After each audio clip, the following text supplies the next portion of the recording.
We're here at the London Film Museum for a very special four-way OLED shootout. You see, there are lots of OLED TVs on the marketplace right now, but how do you tell one from the other? It all comes down to the unique processing that each manufacturer uses on their particular model. Whether it's Sony or Philips or Panasonic or LG, they all have their own particular spin because they all use panels from LG Display. Well, Philips think they've got the best processing and they're prepared to put their money where their mouth is by holding a unique event for AVForums members. They're going to put their TV up against a Sony, a Panasonic and an LG OLED TV, and they're going to find out which one is the best. So let's go inside and find out for ourselves.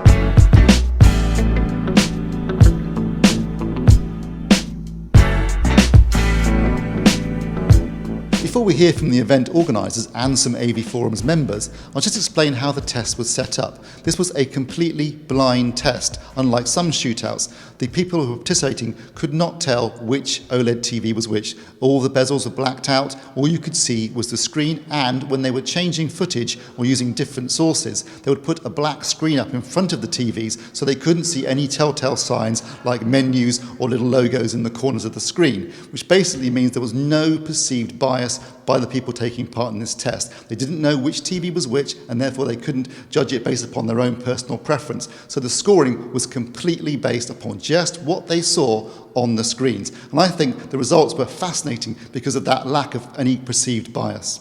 In addition, AVForums were on hand to make sure this was a completely unbiased test. We actually calibrated all four TVs initially, and there was an initial section where they watched footage in the calibrated modes before moving on to a second section where we watched footage in the vivid modes. And as we checked also all the content that was used in terms of both standard dynamic range content and high dynamic range content, ensuring that it was a broad selection of content showing different aspects of all the TV's performances and allowing them to show their processing and also their colour accuracy and their grayscale and black level performance. So overall, it was a very fair test, both in terms of content, in terms of setup, and in terms of being a completely blind shootout. And for the benefit of the interviews that we conducted afterwards, set A is a Sony A1, set B was the Panasonic EZ952, set C was the Philips 9002, and set D was the LG C7. Danny, in terms of this test, what was the ethos behind it and why was it a blind test?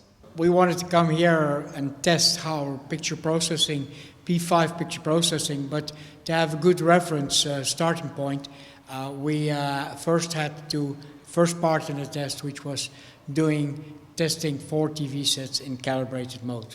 And it of course was blind because we wanted to know what the preference was without biasing people about the brand. During that first part of the test, when there were calibrated TVs all lined up together, Philips actually came out on top in terms of preference. I personally was expecting it to be a no preference because they were all calibrated. Do you have any idea why maybe your TV edged it in front of the other TVs? No, for me it was also a surprise in the calibrated mode that there was already such a, that we were the best, the winner. Basically, we had put specially in the scoring board a no preference choice because we were expecting like a draw.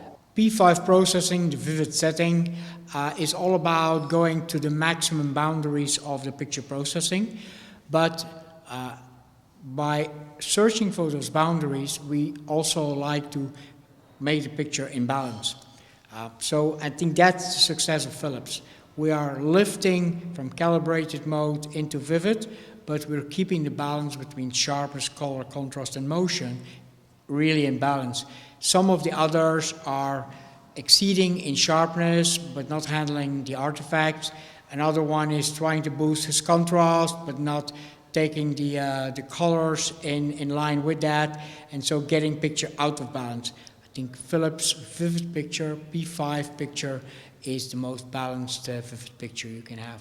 Danny, you took a bit of a risk tonight by putting your TVs up against 3 other, major brands. We're talking about Sony and Panasonic and LG. Obviously, they all use LG display panels, and the whole point of the evening was to show your processing. But there was a danger that you might not have won. Were you absolutely confident you were going to win this evening? Oh yes, that one, I think that was even a good thing to work all with the same panel. So it all came down to this last part of the test about the picture processing behind the same panel, and there I was really confident that we would win, but so much preference was for me also a surprise. Danny, obviously our ethos is very much to watch movies in the cinema or movie mode, but the whole point of this evening was to open that debate up, to talk about things like vivid mode and more processing in terms of the picture image. Do you think that this has been a success in that sense? What kind of comments are you expecting to see, and what do you have to say about it? I think it was a success. If I listen to the audience, knowing the audience is indeed very much liking how the director intended, I was surprised about their reaction, so open to the vivid settings, and it actually starts now a whole debate, and I already now, during this test, I'm feeling we were able to convince people that there is something beyond the calibrated cinema mode.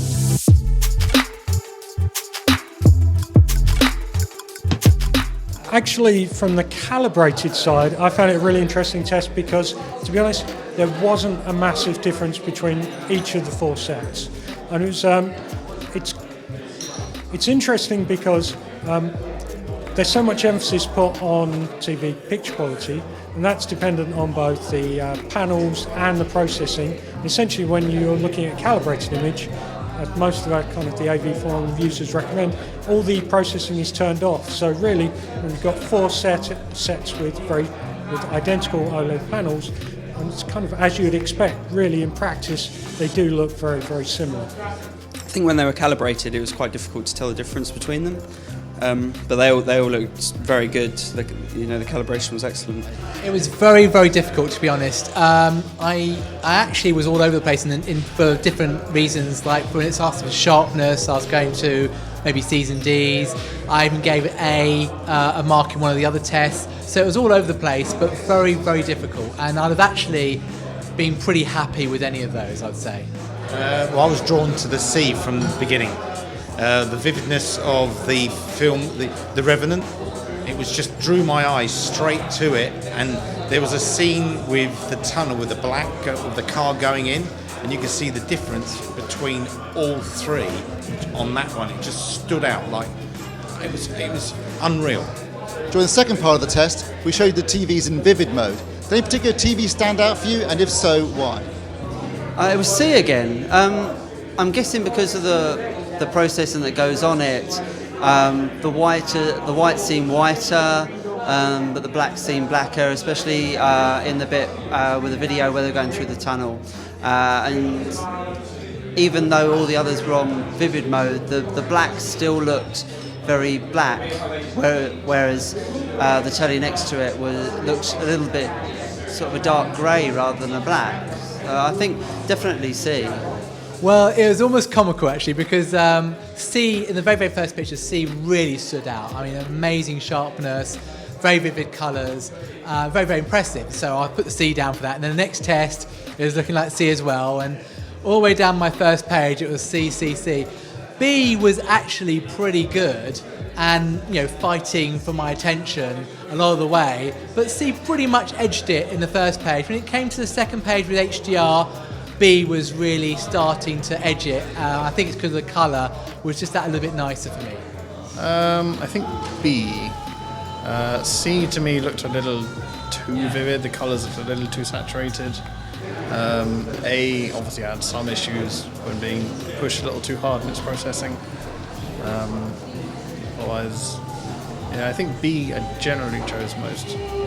Yeah, so some of the differences between them started to become apparent in the vivid mode. So the motion processing on some of them, I think A and D looked particularly bad. Some of the colours didn't look right as well.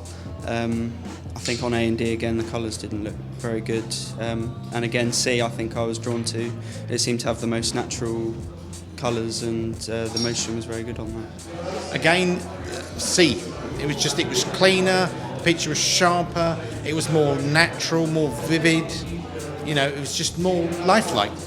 I thought it was a great idea that we couldn't see the manufacturer names, so I didn't have a clue which TV was by which manufacturer. I think I'd like to see more of comparisons done that way, so it was very fair in that way. Well, I'm joined by Dan, who was lucky enough to be the winner of a Philips 9002 OLED TV. Congratulations, Dan. Thank you very much. Would vivid mode be a mode that you would normally select when watching television? After watching that, I don't think so now. I think I'd rather have it calibrated professionally. But are there circumstances where you might use processing for particular content? Yeah, so probably sports, I guess, would be the obvious choice for processing. After seeing some of the TVs in there, the motion on sports was particularly bad on D, where the ball disappeared. So I think sports should definitely have motion processing. Dan, thank you very much, and once again, congratulations. Thank you very much. There were some fascinating results at this blind shootout, so head over to AVForums to find out what the members who were actually here thought of the event. And don't forget, you can find more news, reviews, articles and videos like this at avforums.com, Europe's largest home entertainment community. Thanks for watching.